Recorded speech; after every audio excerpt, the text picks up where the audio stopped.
Vous travaillez en horaire décalé et c'est l'enfer pour votre sommeil. Vous êtes tout le temps fatigué, vous avez du mal à avoir vos repères entre les jours où vous travaillez, les jours où vous êtes en week-end, les jours où vous êtes en vacances, les jours où vous ne travaillez pas. Eh bien, cette vidéo est faite pour vous. Je vais vous donner des conseils qui vont vous permettre de, entre guillemets, compenser, de limiter la casse, pour le dire autrement, parce qu'il est vrai que le travail en horaire décalé va un peu en contradiction avec la façon dont on est fait, avec la façon dont notre métabolisme fonctionne et ce dont notre corps a besoin pour bien alterner son rythme veille-sommeil. Malgré tout, il y a des choses à faire qui vont vous rendre la vie beaucoup plus facile, qui vont vous permettre d'être beaucoup plus reposé et puis de moins souffrir de ce décalage de rythme lorsque vous voulez retrouver un rythme un petit peu plus classique. Donc oui, c'est possible de prendre soin de son sommeil même quand on travaille en horaire décalé et je vais vous donner 3 conseils qui vont vous permettre d'arriver à cet objectif là. Ce qu'il faut comprendre en amont, c'est qu'il y a une vraie importance de respecter son rythme biologique pour toutes nos fonctions corporelles, physiologiques, mentales, etc. On est vraiment organisé pour être éveillé le jour et dormir la nuit. Et on est aussi conçu pour avoir un rythme régulier. Et c'est normal parce que pendant des dizaines de milliers d'années, eh bien, on a fonctionné en fonction de la lumière naturelle. On se levait avec le soleil, on se couchait avec le soleil. Donc notre corps, il a évolué comme ça. Et c'est vrai qu'aujourd'hui, lui demander de travailler la nuit ou alors de se coucher à 13 heures pour récupérer d'une nuit qui a été faite ou parce qu'on a commencé à travailler à 4 heures du matin, c'est quelque chose qui n'est pas naturel. Et pourquoi on se pose la question? Déjà parce que on sent que c'est beaucoup plus fatigant, on récupère moins bien au fur et à mesure des mois, voire des années. Et puis parce que les études, elles sont assez formelles sur le sujet. Je n'ai jamais trouvé d'autres qui disent le contraire. C'est que tous les emplois qui font travailler de nuit, qui font travailler en horaire posté, eh bien, sont un facteur de risque pour les maladies métaboliques, notamment le diabète de type 2, parce que on est dans un fonctionnement qui n'est pas optimal. Donc l'idée, c'est vraiment de venir réduire l'impact de ces emplois à horaires décalés, parce que je comprends tout à fait que parfois, on n'a pas le choix. Si vous pouvez avoir un emploi à horaires décalés uniquement de façon ponctuelle, que c'est sur un certain moment de votre vie, que c'est pas permanent, c'est tant mieux. Je vous invite plutôt à faire des choix dans ce sens si c'est possible. Ce sera mieux pour votre sommeil, pour votre santé, pour votre corps.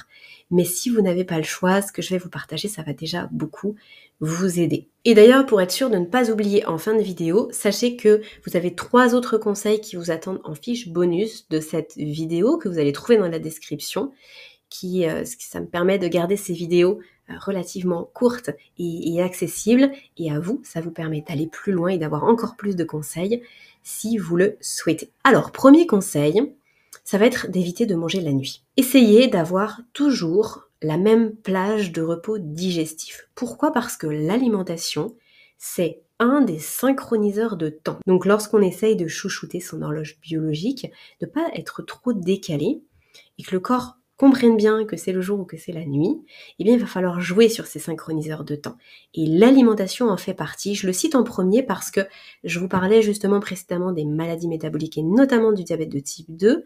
Eh bien c'est en grande partie à cause de ça, parce que et d'une, il n'y a pas suffisamment de repos digestif, et de deux, parce que on mange à des moments où le corps n'est pas en mode digestion, où il est plutôt en mode régénération, détoxification.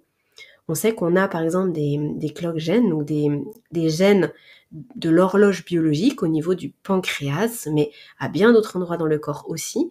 Et donc notre pancréas, il passe dans un autre fonctionnement à partir du moment où notre horloge biologique lui l'informe, notre horloge biologique centrale l'informe que c'est la nuit. Et donc si on vient manger à ce moment-là, eh bien, il ne va pas opérer de façon fonctionnelle.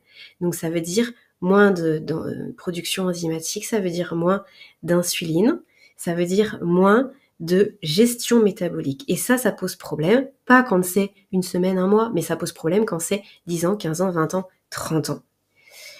Donc effectivement, si vous pouvez être sûr que, je ne sais pas, de 21h à 8h du matin ou à 9h du matin, il n'y a pas du tout d'alimentation, c'est déjà un élément très intéressant pour votre corps qui va lui donner un repère. Je sais que c'est pas évident parce que souvent, quand on est fatigué, quand on est éveillé la nuit, qu'on doit tenir ou qu'on s'ennuie, si on est de garde, eh bien, on a tendance à grignoter. Mais c'est possible de remplacer ça par éventuellement boire, qui est moins problématique, ou alors de trouver d'autres sources d'intérêt qui vont vous faire passer l'envie de manger. Mais parfois, juste le fait de le savoir, c'est déjà un grand pas de fait. Le deuxième point va être le fait de bien placer vos temps d'exposition à la lumière. On est aussi en train d'essayer de bien de donner les bonnes informations à l'horloge biologique, donc de ne pas brouiller les pistes. Parce que si vous travaillez jusqu'à 1h, 2h du matin, ou si vous commencez à travailler à 4 ou 5h du matin, qui fait encore nuit, eh bien, vous allez être éveillé, vous allez demander à votre corps d'être en éveil, en vigilance, à des moments où, lui, l'information lumineuse qu'il reçoit est contradictoire, c'est la nuit. Parce que, et ça je vous renvoie à d'autres vidéos que j'ai faites sur la chaîne, mais la lumière, c'est le synchroniseur de temps le plus important pour votre horloge biologique. L'information, elle est précieuse. Ce qu'on voit indique des choses à notre cerveau. Donc, pour essayer de garder ce rythme veille-sommeil et de pas trop brouiller les pistes, eh bien je vous invite à utiliser la lumière naturelle, à prendre la lumière naturelle le plus possible dans votre journée. Et lorsque c'est pas possible, d'utiliser peut-être une lampe de luminothérapie. Donc si par exemple vous prenez à 5h du matin, il fait nuit, ça va probablement être difficile pour vous de vous lever, de vous réveiller, de vous activer parce que votre corps, lui, il est appelé par le sommeil. Si vous utilisez une lampe de luminothérapie à ce moment-là, eh bien ça va beaucoup vous aider. Et à l'inverse, pour le soir, si justement vous avez été sous des néons très intenses, travaillé jusqu'à 23h ou jusqu'à minuit, eh bien, en rentrant chez vous, ça va être très intéressant de jouer plutôt sur des couleurs de lumière chaude, plutôt tamisées, plutôt douces. Et il y a des petites lampes de lumière rouge notamment qui existent et qui permettent d'aider votre corps à aller plus facilement vers le sommeil puisque ça fait réduire l'hormone de l'éveil et ça active la synthétisation de l'hormone du sommeil. Le troisième point va être d'essayer d'uniformiser au maximum vos horaires de repos lorsque vous travaillez avec vos horaires de repos lorsque vous ne travaillez pas. Je m'explique. Si, quand vous travaillez, vous êtes du coup en décalage, que parfois vous dormez jusqu'à 13h, parfois vous dormez jusqu'à 15h, parfois jusqu'à 11h, parfois jusqu'à 4h du matin, ça va être très compliqué pour votre corps lorsque vous arrivez un jour sans travail, un jour de repos ou le week-end, pour pouvoir savoir quand se réveiller. Et vous allez possiblement à nouveau être très décalé, peut-être vous réveiller à 13h, mais qu'ensuite, la nuit d'après, vous commencez à 5h du matin, donc vous voulez vous coucher tôt, mais ça va être difficile de vous endormir parce que vous vous êtes levé très tôt le matin. Ça vient poser pas mal de difficultés. Donc l'idée, ça va être que vous puissiez repérer une plage de sommeil sur laquelle vous pouvez toujours dormir, si c'est possible. Parfois, je sais que c'est pas possible. Donc, prenez ce que je vous dis avec le filtre de votre réalité. Et si c'est possible, tant mieux. Si c'est pas possible, eh bien, les autres conseils vont beaucoup plus vous concerner et ceux qui sont dans la fiche bonus aussi. Mais là, en l'occurrence, si c'est possible, vous regardez quelle est la plage sur laquelle vous savez que vous pouvez tout le temps dormir et vous la mettez la plus large possible et vous faites en sorte d'y rester même lorsque vous êtes en week-end, en repos. Je vous donne un exemple. Si vous savez que vous pouvez dormir entre minuit et 5h, mais parfois vous vous levez à 5h, parfois vous terminez à 23h, donc vous ne pouvez pas vous coucher plus tôt que minuit, eh bien ça veut dire que les jours de repos, ne vous couchez jamais plus tard que minuit, ne vous levez jamais plus tôt que 5h. Il faut que cette plage-là, elle reste tout le temps faite pour le repos. Ça va être votre base de référence pour votre corps et vous allez tourner autour de ça, plus avant ou plus après.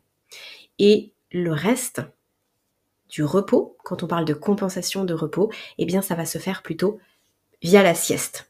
Je ne vais pas développer la sieste ici parce qu'il y a beaucoup de choses à en dire et j'ai fait un épisode de podcast qui est dédié à la sieste et d'ailleurs j'en parle beaucoup dans mes podcasts donc n'hésitez pas à les parcourir aussi si vous voulez plus d'informations sur la sieste. Mais la sieste elle permet justement d'éponger, de compenser ce qu'on n'a pas pu faire dans la nuit et ça permet de garder un rythme de la nuit. Donc par exemple, ce sont souvent des conseils qui sont très très utiles que je donne aux personnes qui travaillent dans le milieu hospitalier. quand vont travailler de nuit ou faire des gardes, eh bien parfois ça vient être très compliqué. Alors, on rentre à 7h du matin chez soi et on pourrait dormir jusqu'à 15h. Mieux vaut dormir jusqu'à 9h30, 10h ou 10h30 et ensuite faire une sieste. Parce que l'information que vous donnez à votre corps est différente et ça fonctionne extrêmement bien. Donc pour récapituler, gardez en tête qu'il faut jouer sur les synchroniseurs de votre horloge biologique. C'est elle qui va vous permettre de pouvoir avoir le sommeil le plus récupérateur possible, de bien gérer ce qui se passe au niveau physiologique, métabolique, et c'est elle aussi qui va vous permettre d'avoir un maximum de repères pour les jours où vous ne travaillez pas. Ça va vous permettre de passer les périodes où vous travaillez en horaire décalé le mieux possible et avec un impact le plus mineur possible sur votre sommeil et votre santé. J'espère que cette vidéo vous aura aidé. N'oubliez pas d'aller chercher d'autres conseils en fiche bonus description de cette vidéo. Et n'oubliez pas non plus, bien sûr, de vous abonner, de liker, de partager cette vidéo si elle peut aider d'autres personnes dans votre entourage. À très bientôt pour un nouveau sujet.